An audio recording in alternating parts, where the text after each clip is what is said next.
All right, so we are going to start trigonometry now, and we have a lot of stuff in here.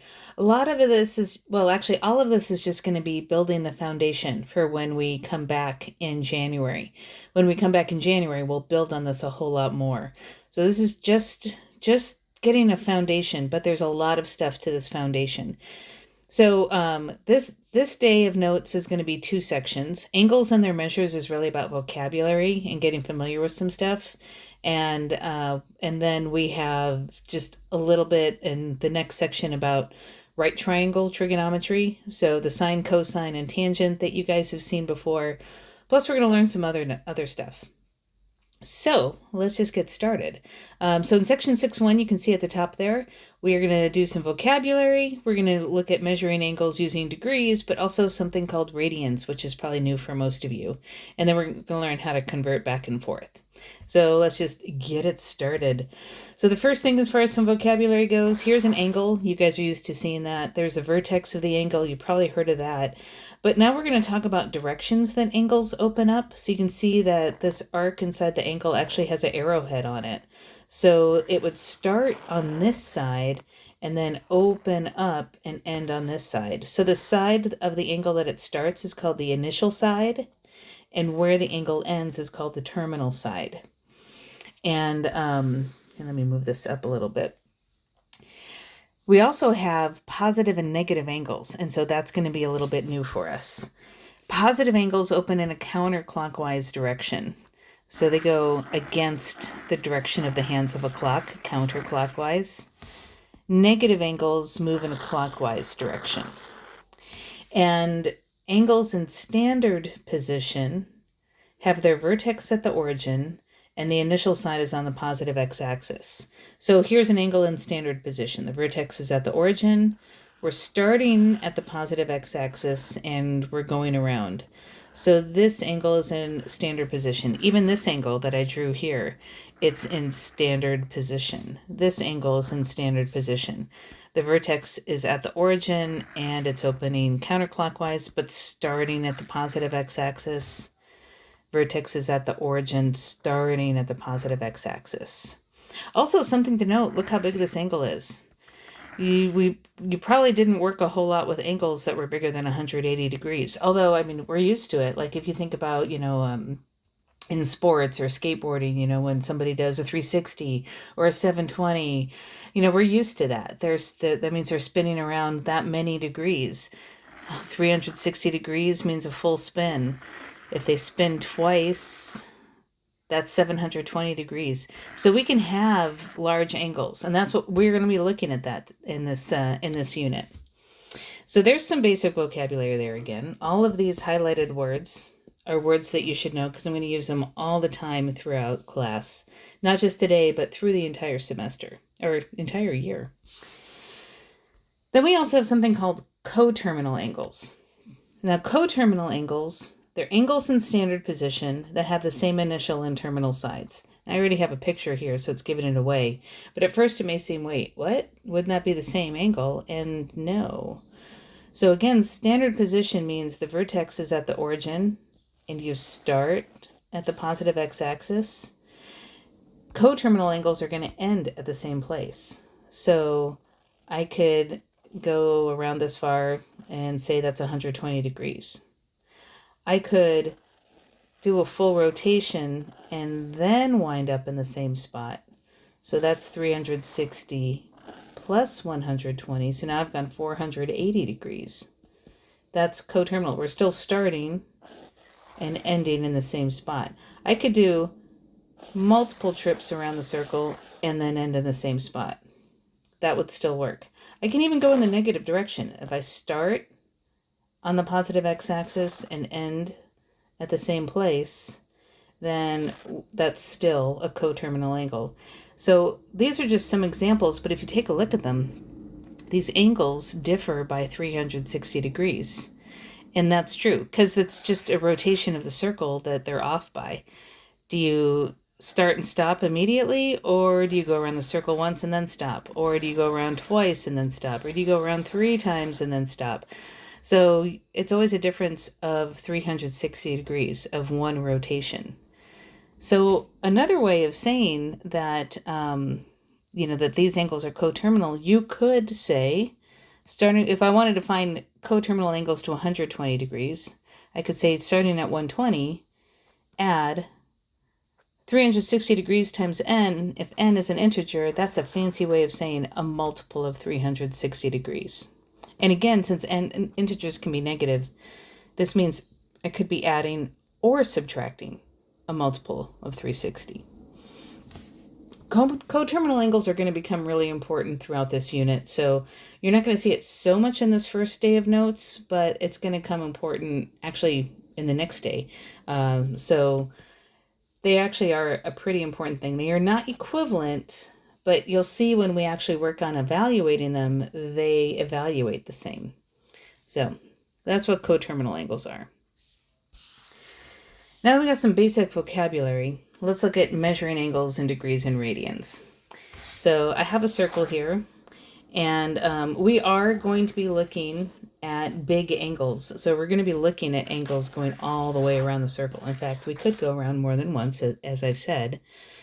So looking at these angles, again, if I start at the positive x-axis and go around, if I only go a quarter circle, I've gone 90 degrees. If I go around half a circle, that's 180. If I go around 3/4, that's 270. And if I go around all the way, that's 360 degrees. And then I have some other important angles here that we're going to be working with a lot throughout this unit. So if I only go, a little bit, there's 30 degrees, 45, 60. So the idea is I'm going to want you guys to start getting comfortable with what quadrant all these angles lie in. And it's pretty easy, though. If you think of these angles here at the axes, and those angles are called quadrantal angles. I should have put that here. Let me write this down really quickly. Quadrantal angles. Angles whose terminal side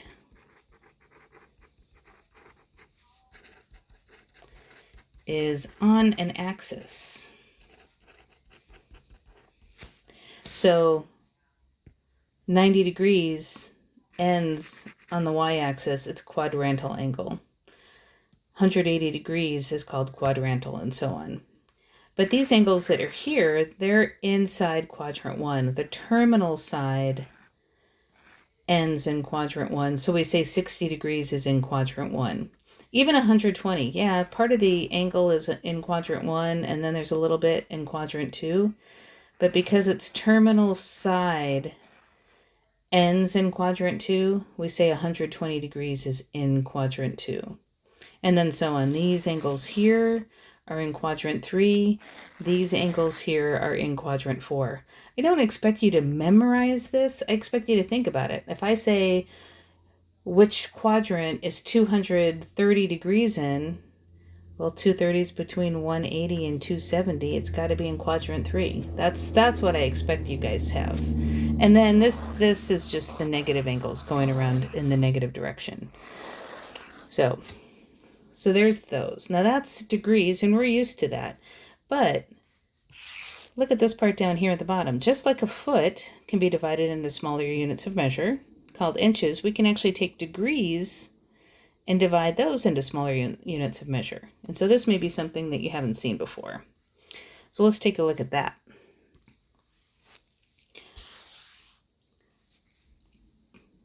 One degree can actually be divided into 60 smaller units, and those are called minutes.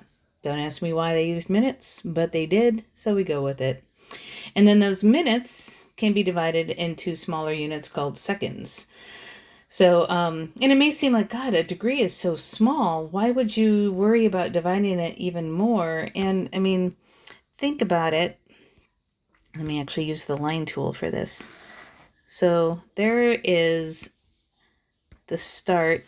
I have no idea what 1 degree is, but I'm just going to kind of make a really tiny angle here. Let's say that was 1 degree. It's probably a little bit bigger, but go with it 1 degree. Sure, when you're really close to the vertex, the two sides aren't that far apart. But as you get further from the vertex, they get further and further apart. And think about one place where we use degrees a lot is in GPS coordinates. And then you're talking about going around the globe. So you're talking a large distance. It really makes a difference then 1 degree. 1 degree can cover a lot of area. So it makes a lot of sense to divide that into minutes and seconds.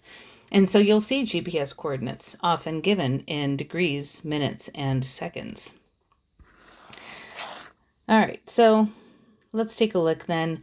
If you have 24.5 degrees, whoops, then well, a half a degree, if 60 minutes are in 1 degree, of course there's just 30 minutes there. And the symbol for minutes is that little apostrophe.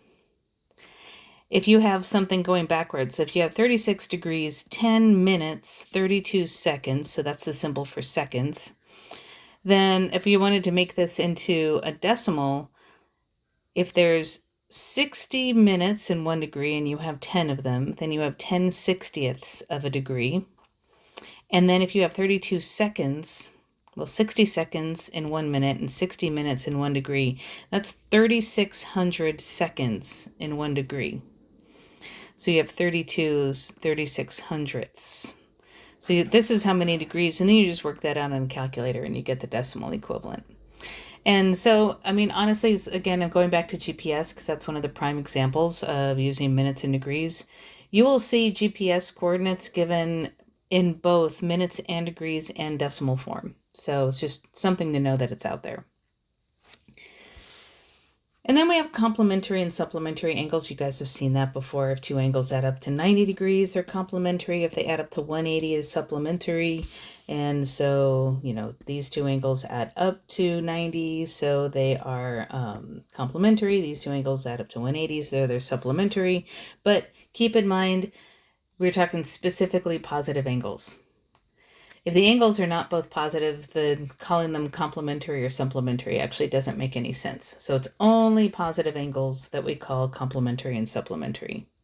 And in general, we can have these two formulas, this relationship.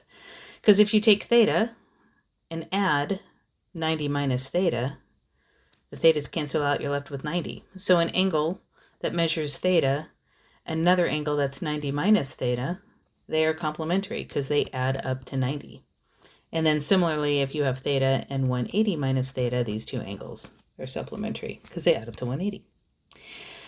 All right, so that was degrees.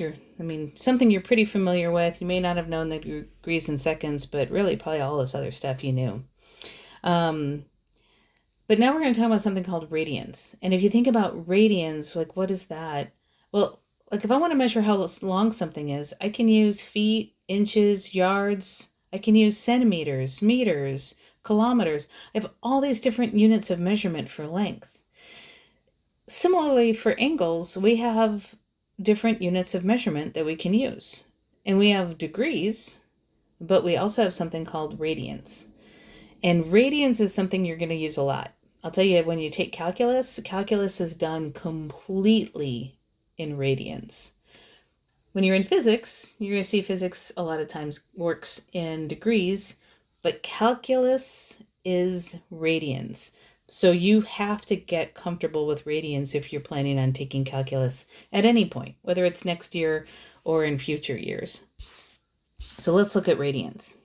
Now, radians are kind of cool. The reason why they're so useful to work with is they actually have a reason behind the unit of measure. I mean, why did we take a circle and divide it up into 360 degrees? That seems pretty random. And it is. It's pretty arbitrary. But radians have a specific reason for them. And so that's what we're going to talk about.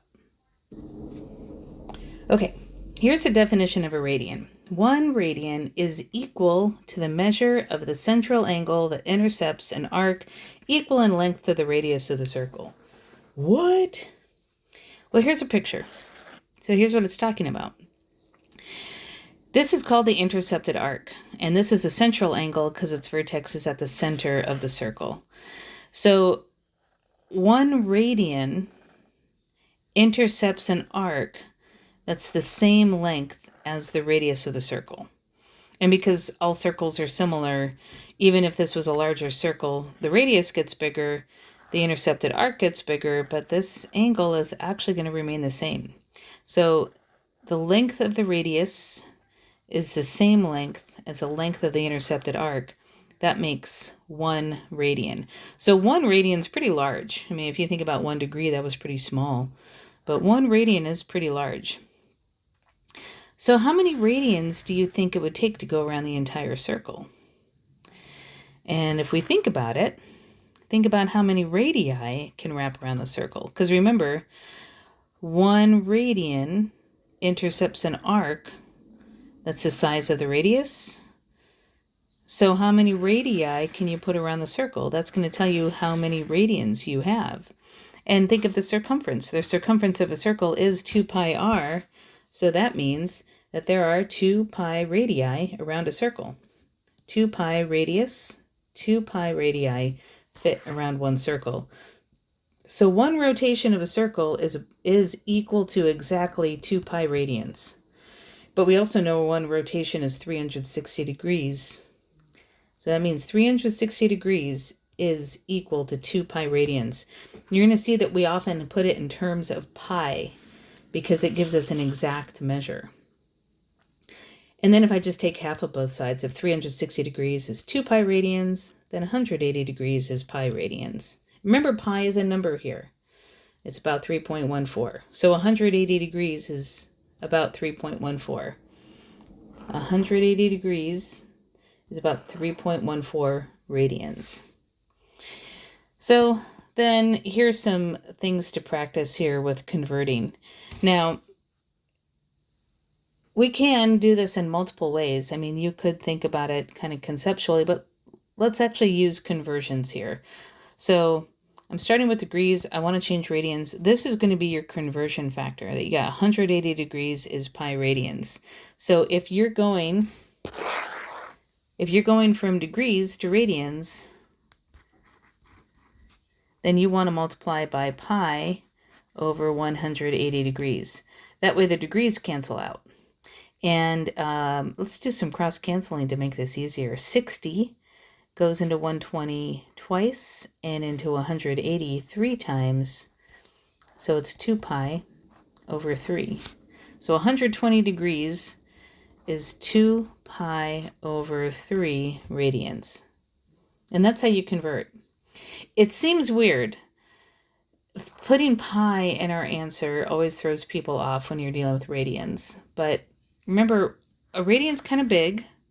In fact, 1 radian is about 57 degrees. And you can see from this picture, for the radius to be the same size as the intercepted arc, it has to open up. It almost looks like 60 degrees. When you work it out, it's about 57.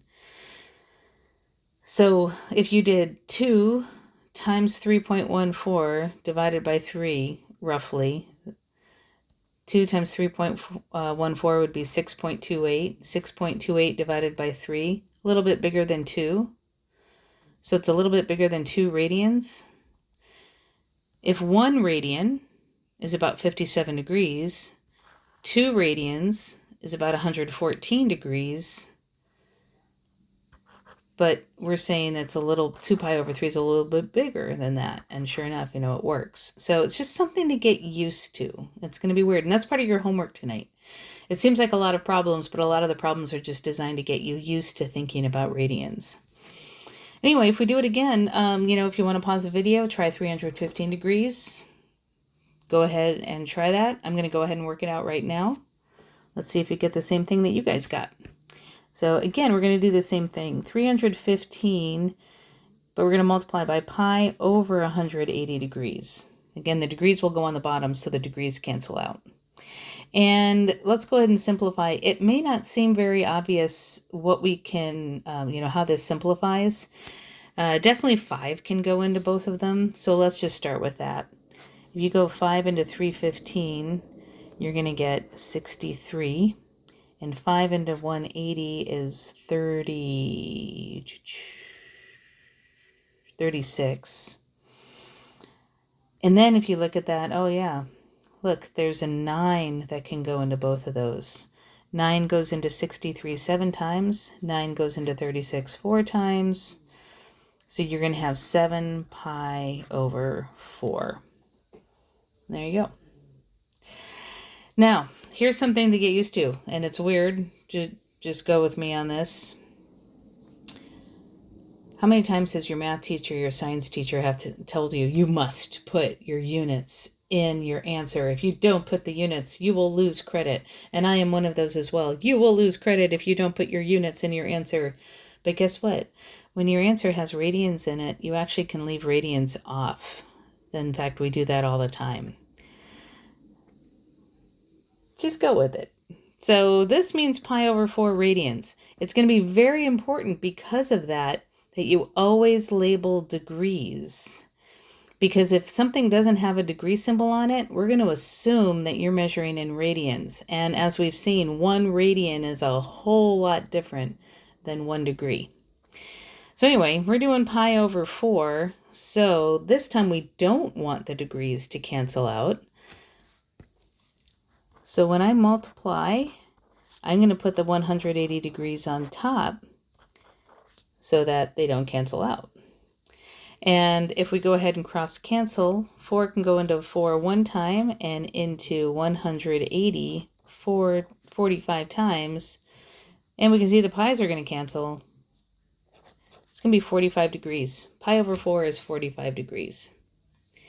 And so now let's look at 3.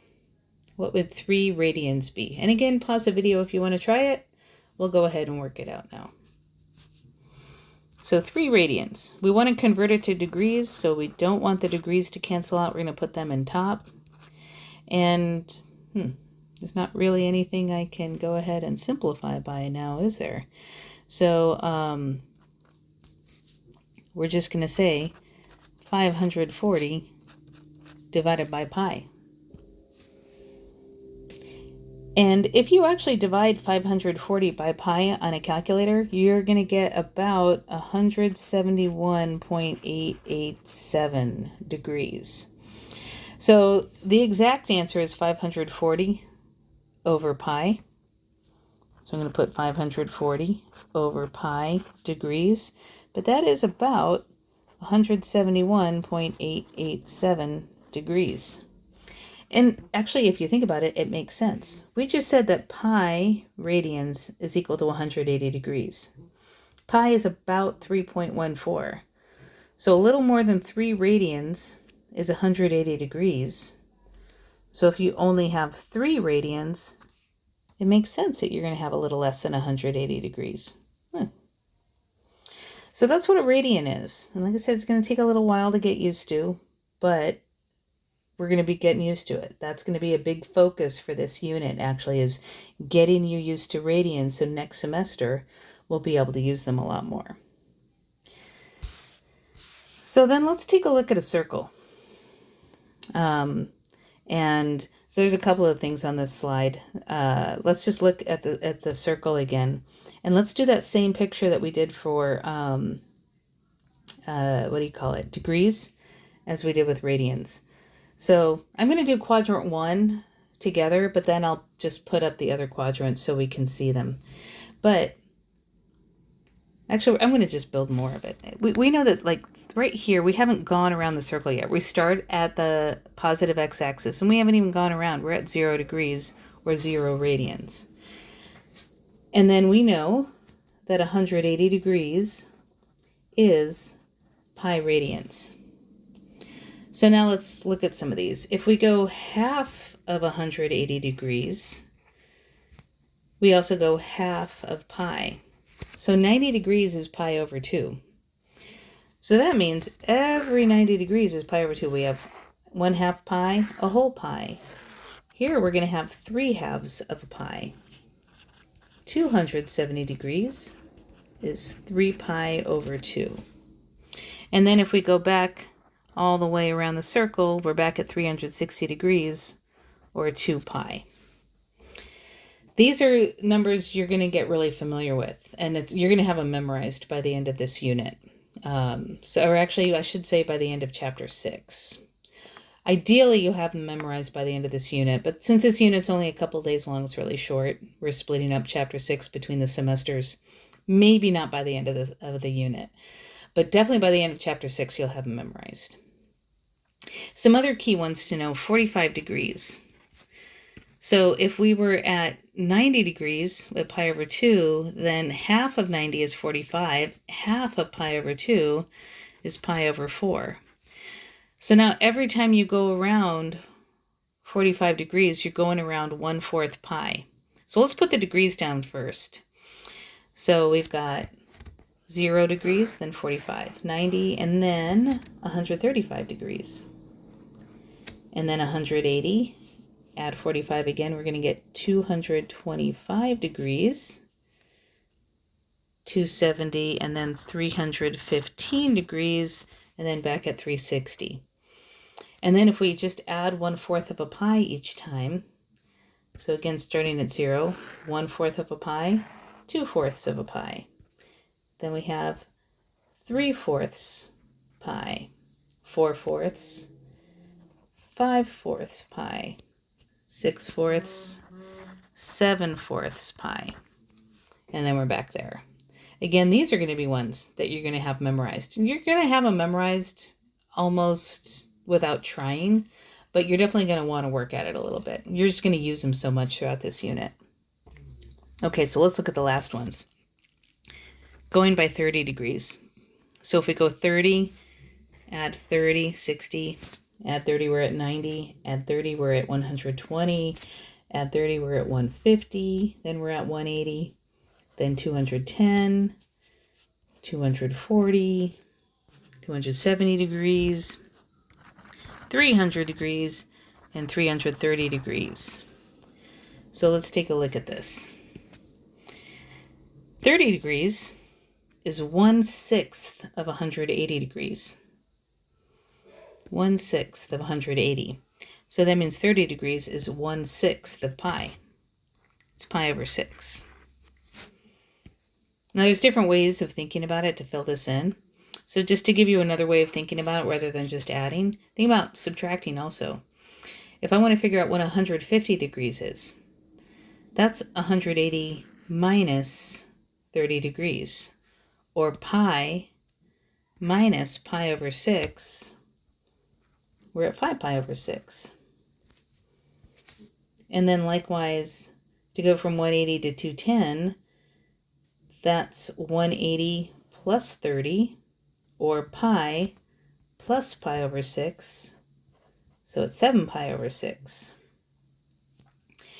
And then similarly here, 2 pi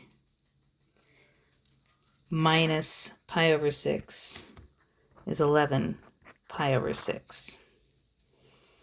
And then for those last ones, 60 degrees is 1/3 of 180, so it's also 1/3 of pi, pi over 3.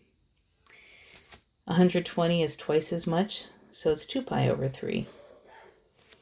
If I take pi and add pi over 3, I'm going to get 4 pi over 3. And then I'll have 5 pi over 3 for 300 degrees.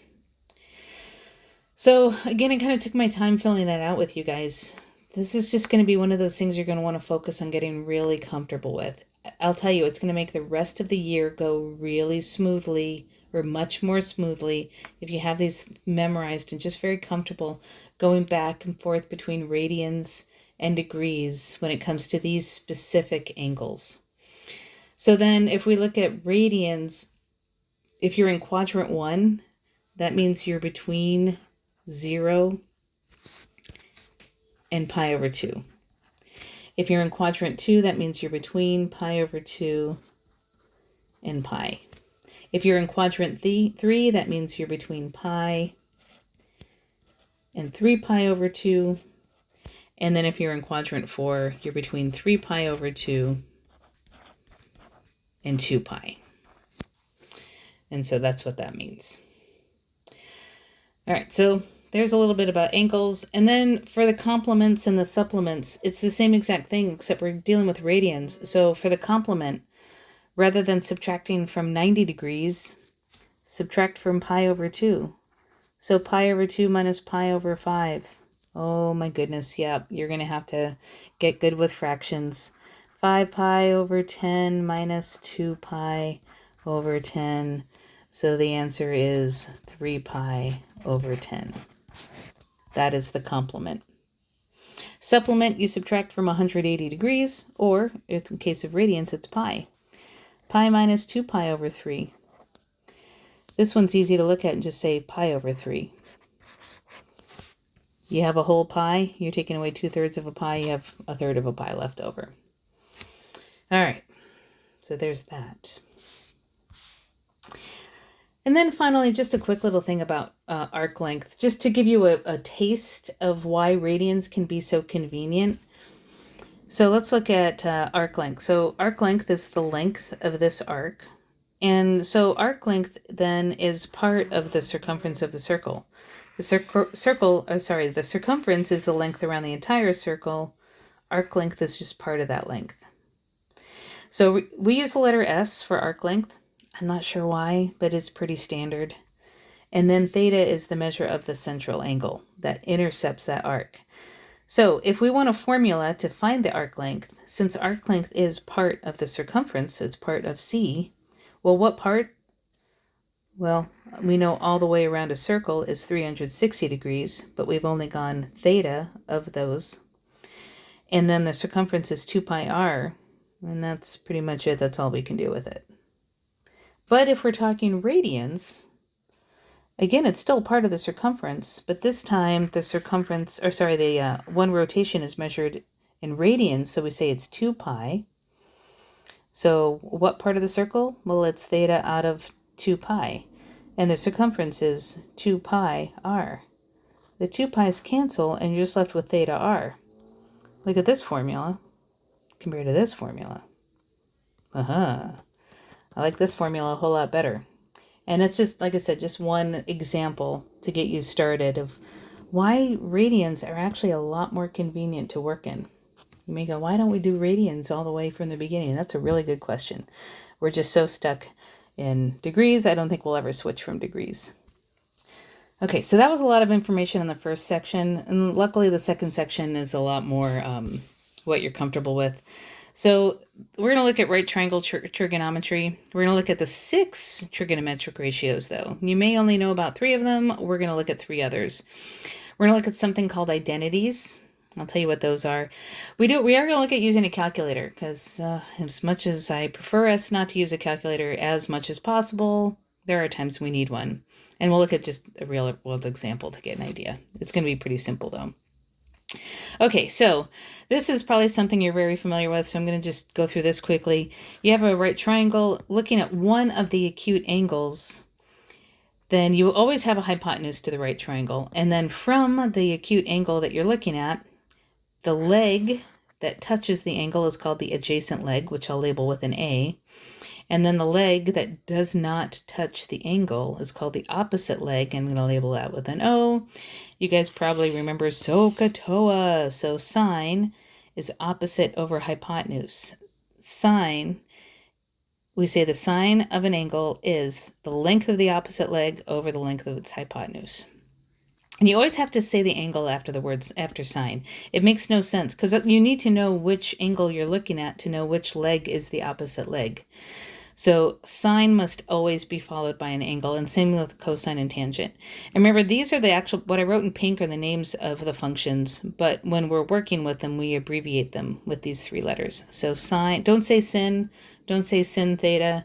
You're going to sound like you don't know what you're talking about. You want to sound like you know what you're talking about. So sine of theta is the opposite over hypotenuse. Cosine of theta is the adjacent over hypotenuse. Tangent of theta is the opposite over adjacent. So these are 3 of the trig functions, but sometimes it's a little more useful to look at their reciprocals. And that's what we're going to look at. These are the other 3. So why we have 6 altogether. So let me write their names here. So we have cosecant, secant, and cotangent. And you may wonder, well, wait a minute. Why did you just, if it's sine and cosine, why don't you just write secant and cosecant? Like, come on, keep it standard. And actually, it's because cosecant is the reciprocal of sine. When you write it, just like we use sin for sine, for cosecant, we use CSC, and it is the hypotenuse over the opposite.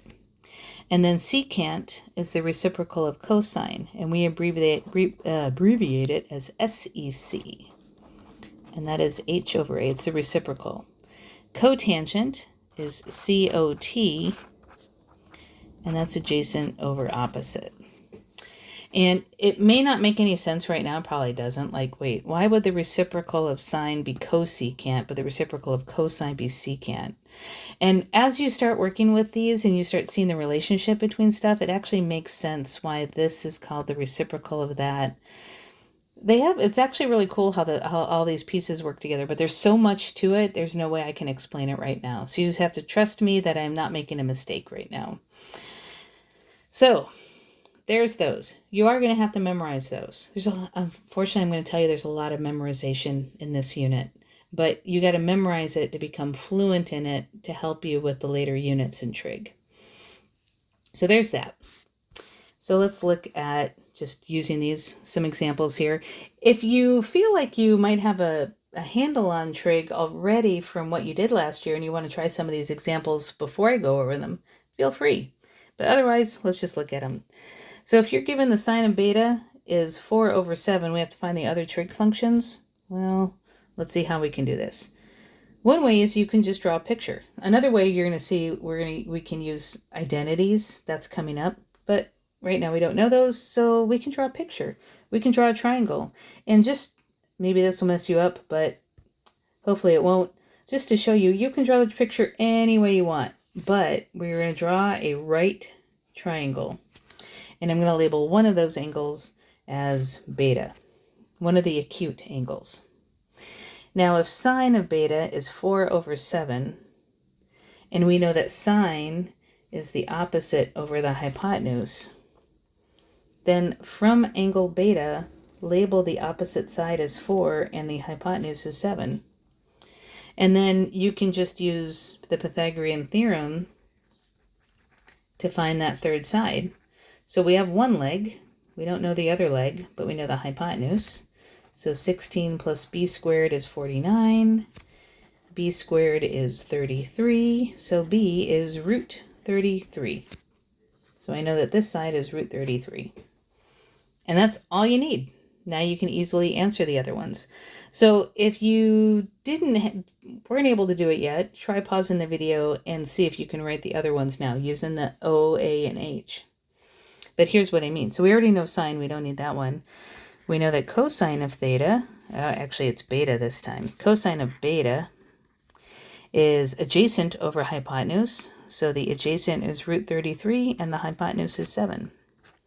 Tangent of beta is the opposite over adjacent. So it's going to be 4 over root 33. But we do want to rationalize our denominators on these. So I'm going to write it as 4 root 33 over 33. And then if we do the others, I'll just do the reciprocals of these to begin with. Secant is a reciprocal of cosine.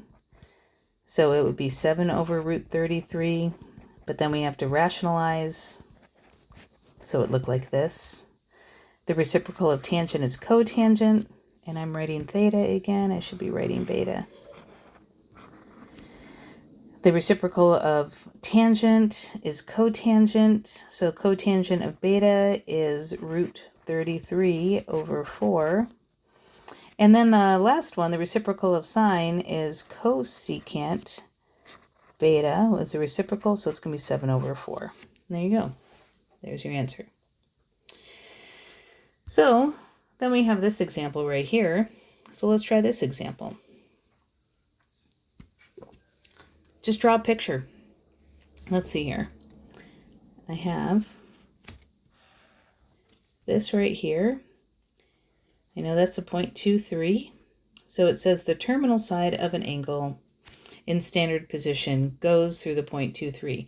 Now remember, we have a couple of different angles it looks like. We have this angle here, but we also have that angle up there. But when we're talking standard position, we always measure from the positive x-axis. So we must be talking about this angle right there. And I'm just going to label this as a theta, so I have something to call it. We know that this is 2 and this is 3, so now you can use the Pythagorean theorem to find the hypotenuse. which is root 13. So now go ahead and try it. Pause the video if you didn't get it yet. Pause the video right now and then see if you can write the 6 trig functions.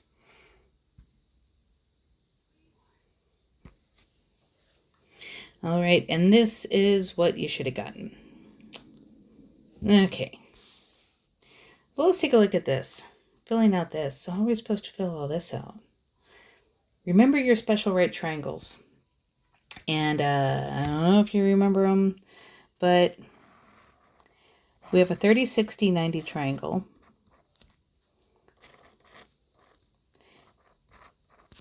Opposite 30 degrees is your shorter leg, we'll call 1. Opposite 60 degrees is your longer leg, which is always root 3 times the shorter leg. So root 3 times 1 is root 3. And then the hypotenuse is always twice the shorter leg, so it's 2. And this can be derived. I'm not going to take the time to derive it, but this is something that's good to have memorized. Excuse me. And like I said, there's a lot of memorization, I know. And then if we have a 45, 45, 90,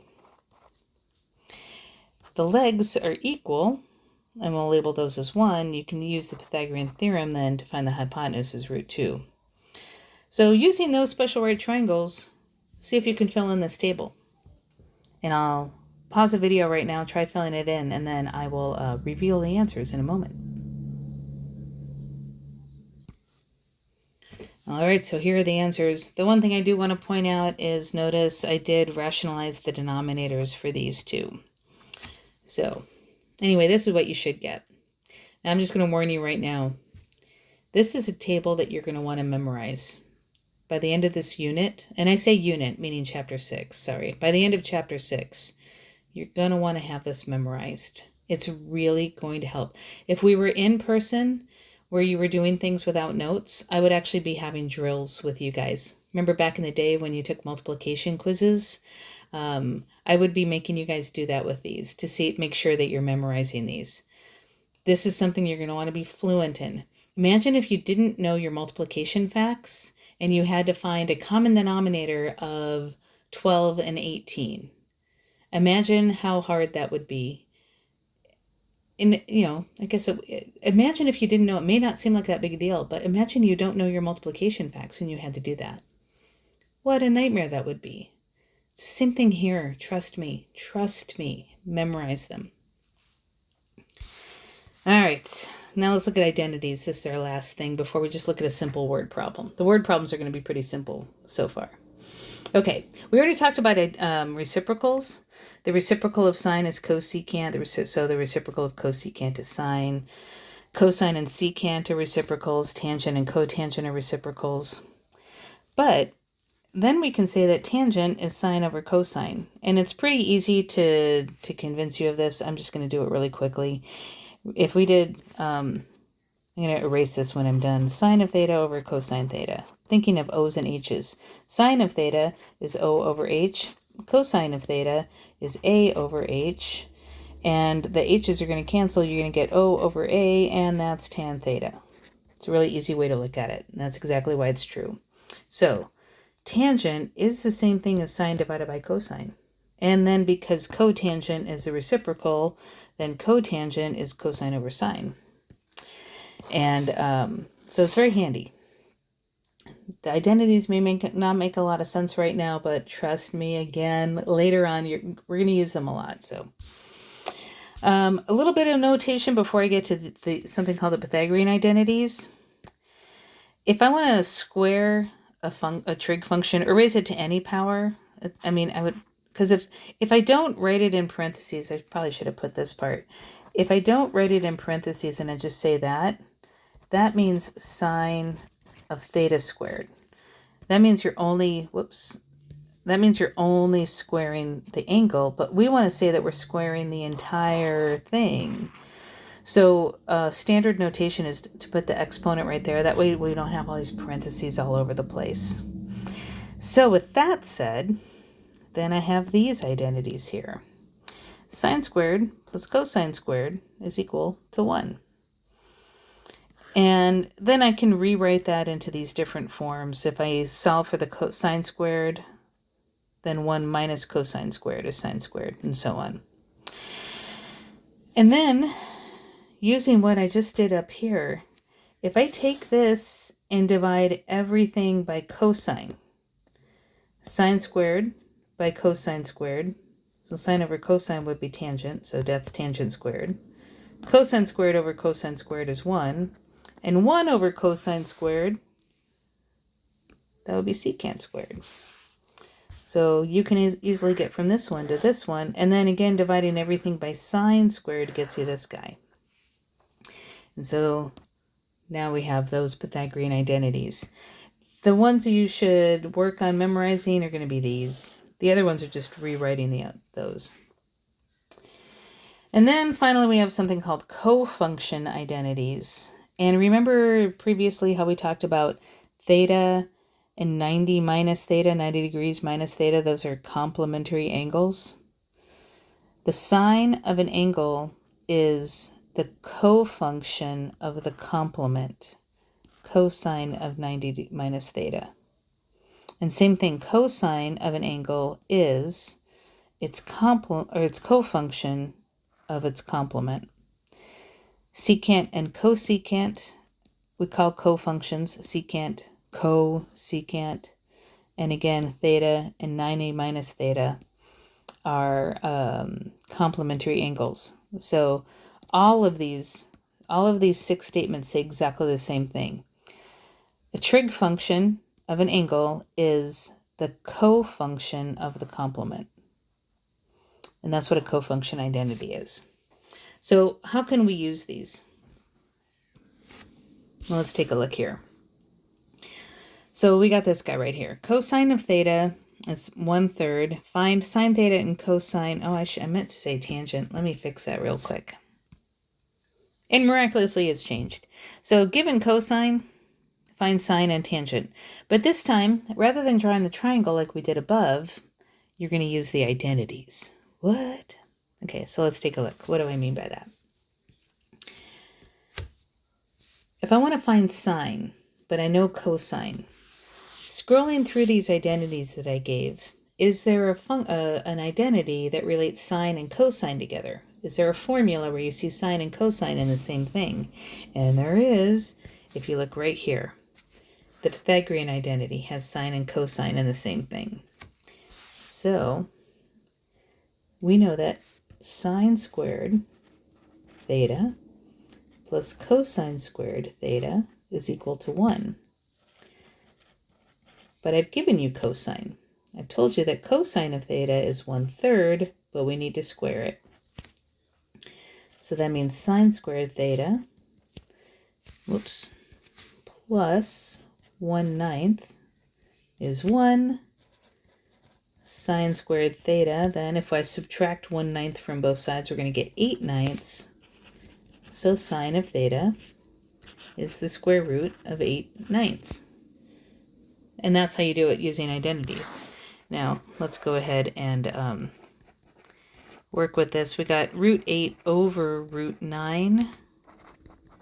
Root 8 is root 4 times root 2. Root 9 is just 3. So finally we can say that sine theta is 2 root 2 over 3. And there we did it without using a triangle, without trying to picture. Tangent, we could do the same thing.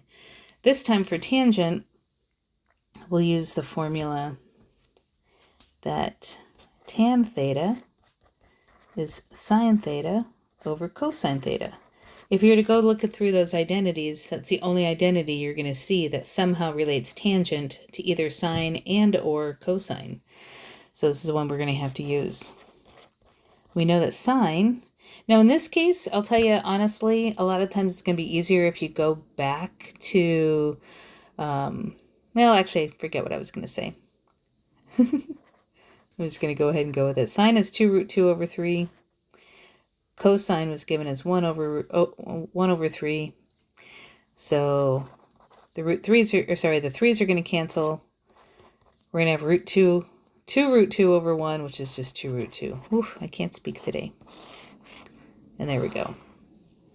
So there's that. I know this is long. Okay, we're going to look at using a calculator now. Okay, so we're going to look at just evaluating these. There's a couple of tricks to know. Number one is you got degrees, but we're also dealing with radians sometimes. Degrees, radians, radians, degrees, radians. Oh my gosh, we're trying to find the angle. What do we do?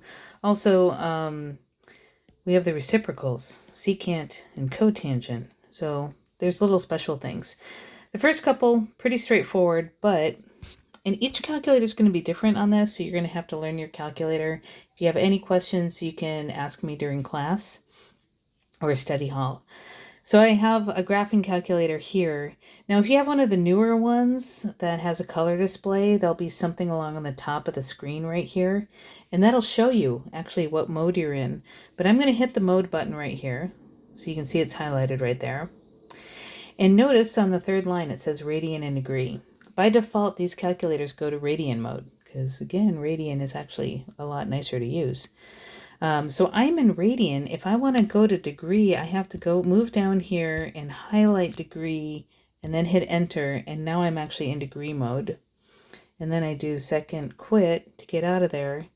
And then remember, this problem was the sine of 14 degrees. So then I can just type it in. Sine of 14. You don't have to put the degree symbol. I'm in degree mode, so it's already going to assume that. And there it is. It's about 0.242. So I'm going to put that here. So x is about 0.242. If I want to do radians, tangent of pi over 7, I have to change my calculator to radian mode. So I have to go to mode, I have to go down to radian, hit enter, and then I can say tangent, and I'm actually going to use the pi button, pi over 4. Oh, I think it was pi over 7, wasn't it? Whoops. No. Let's try that again. Tangent of pi over 7. And there's the answer, 0.482. You got to make sure you're in the correct mode. So try the next couple of ones. Well, actually, let me just show you with the 30s, secant of 32 degrees. Secant. I'm looking for a secant button, and I don't see one. I only have sine, cosine, and tangent. That's pretty much how every calculator is going to work. You need to first think of this as, so I'm skipping down here. Secant is a reciprocal of cosine. So that means x is 1 over cosine 32 degrees. So I need to work that out. So 1 over cosine of 32 degrees. And oh no, you may have been wondering, wait a minute, Miss Schoenherr, it's degrees. You forgot to change to degrees, and you are right. This answer is 1 over cosine 32 radians. I need to go here, and then I can type the same thing again. Look at my screen right now. The first one was in radians, the second one was in degrees. Notice there's a difference in the answer, and sometimes the difference is really big. So make sure you're in the right mode, because sometimes the answers are pretty close, and you can't use reasonableness always to make sure you have the right mode. So 1.179. X is about 1.179. And then if we look at F, you may have learned this last time. If you want to know what X is, we have to undo the sign. There is something called inverse sign. It's just the opposite of sine. We'll talk more about what inverse trig functions really mean, but it's just the opposite of sine. It undoes it. And so in order to find that, then notice my sine, cosine, tangent. Look right above them. Sine inverse, cosine inverse, tan inverse. So that's what I have to use, is actually those buttons. I forget what the problem was, though. Sine inverse of 4/5. So second sine inverse of 4/5. And there's my answer right there. And now here is where you have to know what mode you're in. I am in degree mode, so that answer it gave me was in degrees. If I switch to radian and do it again, now it's given me the answer in radians. 53.130 degrees is equal to about 0.927 radians. I'll put the answer in degrees, 53.130. So x is about 53.130 degrees. Make sure you put that. You have to know which mode you're dealing with. And so, like, if the answer doesn't tell you what unit to put, you get to choose which unit, but just check those out. If you want to try the other three that we haven't done, just get used to your calculator. Go ahead, feel free to pause the video. All right, and there are the answers filled in. One little note I want to say, in G, I left my calculator in radian modes, so this answer is in radian. Notice I did not put the unit after, which is totally acceptable. Like I said before, I did not put the degree symbol, so this is implied that we are in radians. Okay, so that's just a little note on using the calculator. And then finally, just a couple little quick things. Using identities to transform the left to the right side. You're going to have some problems on your homework that are like this. It's just getting used to the identities. I'm going to do these kind of quick, but it's going to help if you have the identities memorized. But for now, you can just look at them. So we're going to do the left side to the right side. So what does that mean? I'm going to start with the left. Now I know I want to end up with sine. So if I look through my identities, I need to somehow have an identity that gets sine in here. And sure, I do have the Pythagorean identity that says sine squared plus cosine squared is 1. I think it's a cosine squared. I don't have a cosine squared. But there is an identity for tangent. Tangent, remember, is sine over cosine. And that gets me a sine in here. So if I rewrite that and, oh, look, the cosines will cancel, I'm just left with sine. Yay! It's really that simple. If we take a look at the one on the right, sometimes they become a little bit more involved. But let's multiply those together. They are conjugates. If you multiply them together, you're going to get 1 minus sine squared theta. And, oh, sine squared. Anytime you see squared, look at your Pythagorean identities. And sine squared, we know that the 1 is sine squared plus cosine squared. Ooh, almost ran out of room. So I've just rewritten the 1, but then look at this. The sine squareds cancel, and I'm left with cosine squared. Oh, hey, it worked. So that's all you need to do on those problems. Those problems are designed to get you really comfortable with your identities. And then finally, our word problem. Just some quick vocabulary. And here, let me highlight them since they are vocabulary words. You're going to hear in word problems angle of elevation, angle of depression. Angle of elevation is always measured from the horizontal going up. Angle of depression measures from the horizontal going down. They both start from the horizontal though, so that's the key. So for our last problem, when a surveyor stands 113 feet from the base of the Washington Monument, let's draw a picture here. And please don't make these complicated pictures. Here is my Washington Monument. The surveyor is over here. He is 113 feet from the base. And the angle of elevation to the top of the monument, angle of elevation starts from the horizontal and goes up. That is 78.3 degrees. Let's put that point in the right place. We want to know how tall the Washington Monument is. So now let's take a look. In relation to the 78.3, we know that x is our opposite side, and 113 is the adjacent. That looks like, if we think of SOHCAHTOA, it's TOA. That has the opposite and the adjacent in it. So the tangent of theta is the opposite over hypotenuse. In this case, our theta is 78.3 degrees.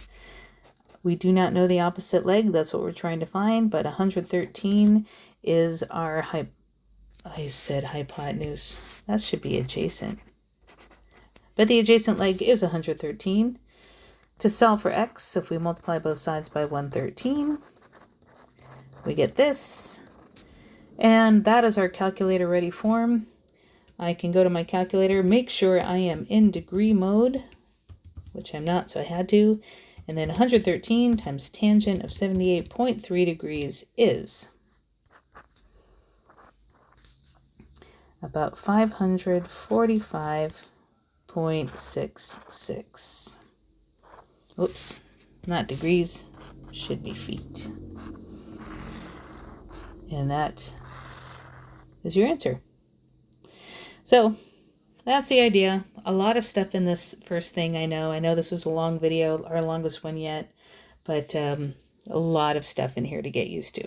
All right, have fun. Bye.